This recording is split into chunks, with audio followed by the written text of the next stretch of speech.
Hey everyone, I'm Emily with Ripple Wellness, and I wanted to show you all 3 stretches that you can do after a hike or after a long walk.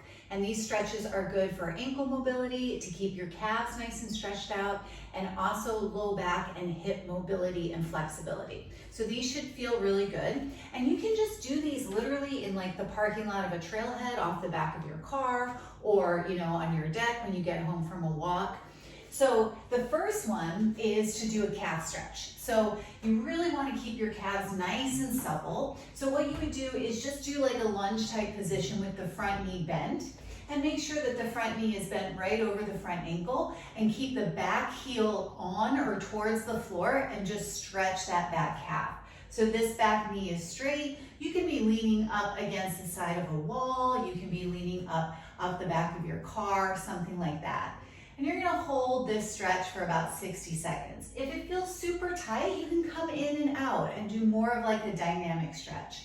But in general, dynamic stretching is good in the beginning when you want to warm up for something, but when you're cooling down and you want to get those muscles to stretch out after they've been going for a long time, a nice static stretch is the way to go.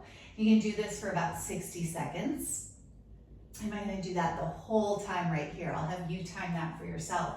But then this stretch gets the upper calf muscle, and then there's a lower calf muscle closer down towards your Achilles and your heel that you can get to if you step the back foot forward and just bend that back knee. So here's the upper calf muscle, the back foot is back and the leg is straight, and then that lower calf muscle, you bend the knee, and you're gonna feel this go down towards your Achilles and your heel. So you do that for about 60 seconds. And then you do the other side. The front knee bends over the front ankle, the back heel is on or towards the floor, the back knee is straight.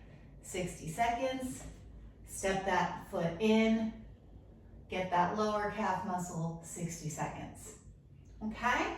And then you want one to stretch out the hips, the low back, and the backs of the thighs. So here is a stretch that you can do right here. You can do this on like the ledge of a sink. You can do this on the back bumper of your car, just like an elevated downward dog type movement. You can bend and straighten the knees. You're gonna feel this all down the backs of your legs. This is one of my favorite stretches. When I worked in PT, we used to call this the world's greatest stretch, right? You don't earn a name like that for nothing. So you can bend and straighten the legs, and then you can keep them straight and hold here for about a minute. Shoot those hips back. If you have a tendency to hyperextend the knees, put a little micro bend in your knees. Just let the head relax. Let your chest fall towards the floor. You're gonna love this. You'll feel this in the upper back. You'll feel this in the lats, in the armpits, in the arms. And then step forward. If you're doing this like on a chair, like I just did, please make sure that the chair is on a sticky mat so it does not slip. So I would recommend something big and heavy like the counter is not gonna move, bumper of your car, something like that. But you can also do it with a chair as long as the chair is on the sticky mat. So that's the world's greatest stretch, which is great for the backs of the hips, low back, and backs of the legs. And then lastly, a variation of figure 4. So you'll see me at the trailhead on the back of my car doing something like this and just getting a little stretch in as my dog drinks his water. Nice hip stretch. You just cross one ankle over the opposite knee. This leg that's below, my knee is right over my ankle, and I just gently pull my breastbone forward. Kind of my back is, you can see from a side angle, you're coming forward like this, flat back, no rounding. And again, about 60 seconds, 60 to 90 seconds. And here's your chance to also do your deep breathing. And then you do the other side. So this is bilateral, both sides. This is a movement here. You want to be able to do this movement for the rest of your life, right? What do we do here? We put on our shoes and socks.